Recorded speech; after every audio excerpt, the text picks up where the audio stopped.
get this. I am starring in a pilot presentation for a celebrity reality show. It's pretty cutting edge, huh? Yeah, if it's 2003. Welcome to Watch Mojo, and today we'll be counting down our picks for the top 10 best and worst things about being a kid in the 2000s. It's Heelys. Walk, roll, or create the next move. For this list, we're looking at both the 2000s experiences we remember fondly and the ones we're glad to see the back of. Let us know in the comments what your favorite part of being a 2000s kid was. Number 10 worst. Mobile internet. Some people will like surfing the web twice as fast. Some people will like downloading stuff twice as fast. While cellular data can still be costly now, it was absolutely unreal how expensive it was at the dawn of the information age, right when people realized that cell phones were no longer optional. There was certainly pushback about how old someone should be before they got a cell, both at the time and even years on with the rise of social media. But you got one eventually, and your parents were paying for it. How old are you, McLovin? Old enough.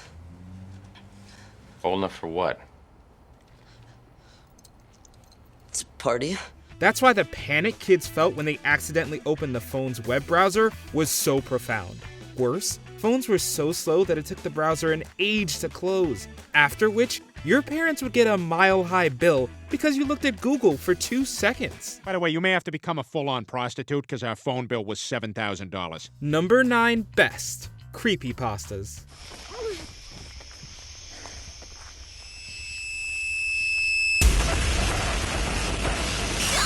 Though they probably kept you awake at night, creepypastas were, and still are, an iconic part of internet culture. Most people who grew up just as creepypastas were beginning in the late 90s and onwards have one that affected them more than any other. The palest man, the blackest suit, bigger than the tallest brute. Maybe your worst nightmare to this day is Jeff the Killer.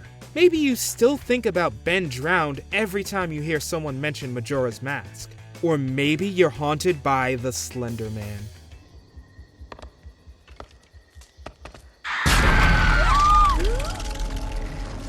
Slender Man remains the most infamous creepypasta of all, thanks in no small part to the viral success of Marble Hornets. And the creepypasta craze created a generation of new horror fans.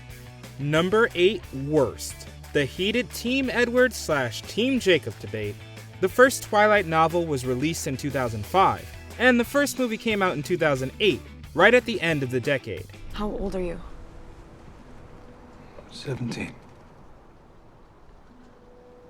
How long have you been 17? A while.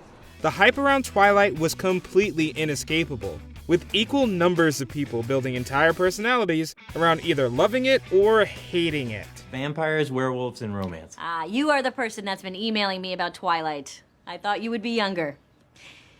And a girl. Well, I'm not. I'm older and a boy. If you liked Twilight, as so many of us did, you probably spent whole years of your young life hotly debating with your friends who was better, Edward or Jacob.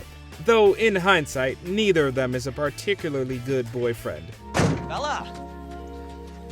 Where the hell have you been, Luca? Jacob started to get pretty creepy as well by Eclipse. It was an intense time for many young people. Maybe you even lost entire friendships because of disagreements over vampires and werewolves. Number 7 best. MSN Messenger. There was only one way to effectively communicate with your friends in the 2000s. MSN Messenger. So it's like wireless internet and so we can just chat on MSN at lunchtimes to each other. You may also remember it as Windows Live Messenger, and it does survive to this day through Facebook messages, but nothing compares to the original. Unlike texting, it was free, and there was no limit on how many messages you could send.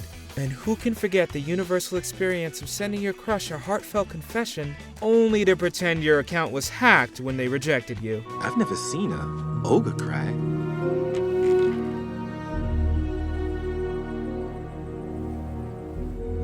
I'm not crying. MSN was responsible for making DMs a necessity for any social media site connecting people around the world.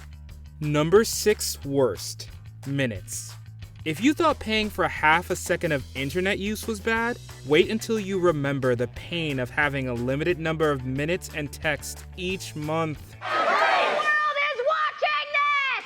Oh, wait, I'm out of data minutes. The whole world will be watching this on the 1st of next month! Today, nearly all cell phone packages have unlimited text and minutes. It's the data you pay for above all else, but even that gets cheaper all the time, and unlimited data packages exist as well.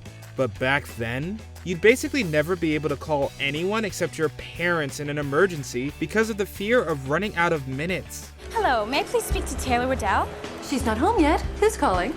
Oh, this is Susan from Planned Parenthood. I have her test results. If you could have her give me a call as soon as she can. It's urgent. Thank you. Maybe you only had an hour or two of minutes each month and only a few hundred texts. Thank goodness for MSN. Hannah?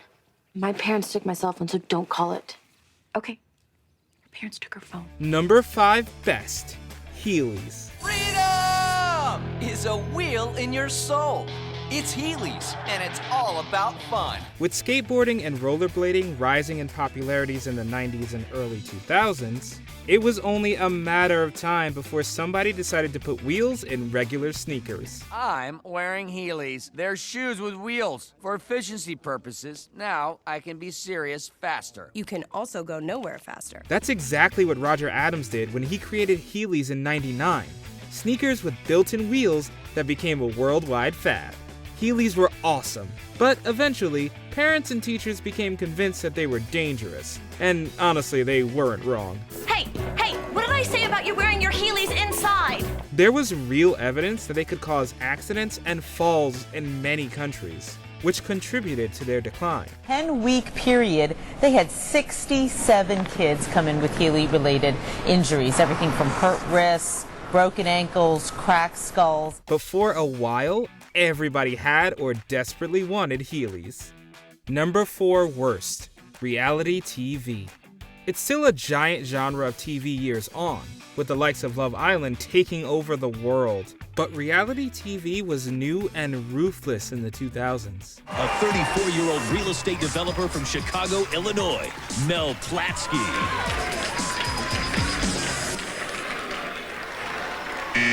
Nice. There seemed to be absolutely no safeguarding or concern for anybody's welfare, either the contestants or viewers, warping everybody's perception of reality. Do you think you can make me look younger and do something with this? I think we can kind of erase all that previous pain you've gone through. I'll make y'all proud. Good, make us proud. The 2000s saw the birth of Big Brother, Are You Hot, and Cheaters, not to mention a myriad of makeover shows that outright encouraged people to get plastic surgery they often didn't need. What do you think? But the lady Micah beholds is not very fair. They were terrible for body positivity, getting criticism for how insecure they could make you feel. It's fun to look back on now, but at the time, it's a miracle these things were allowed on TV. Number 3 best, Flash games.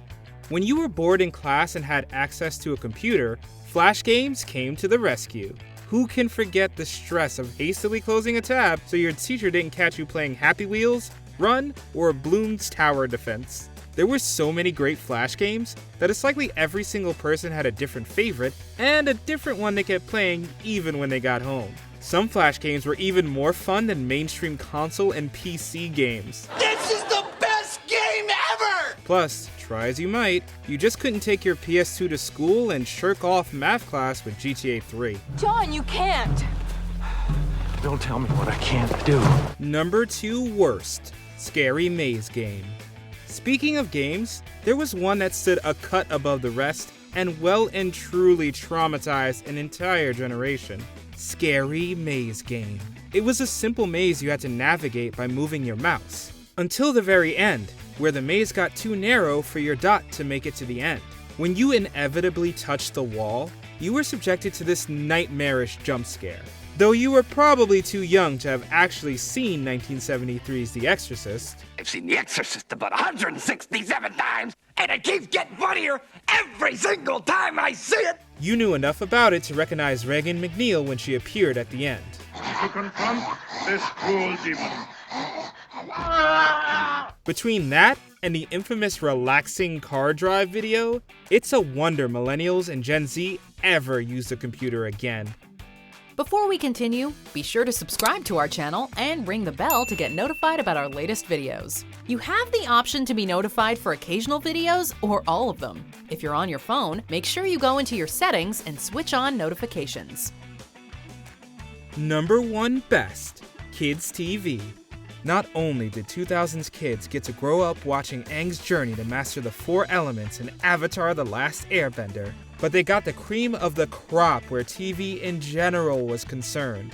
Be sure to tell us in the comments which you look back on most fondly, but every single channel had multiple shows that stood the test of time. There were cartoons like SpongeBob, Totally Spies, Kim Possible, Codename Kids Next Door, and Samurai Jack.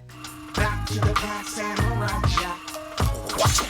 Back to the past, Samurai Jack. And there were incredible live action offerings on every channel as well, like Hannah Montana, Wizards of Waverly Place, Drake and Josh, iCarly, and The Sweet Life. It's no wonder we spent so much time glued to our screens. Don't leave me! I hate to be alone! Except when I'm watching TV, then leave me alone.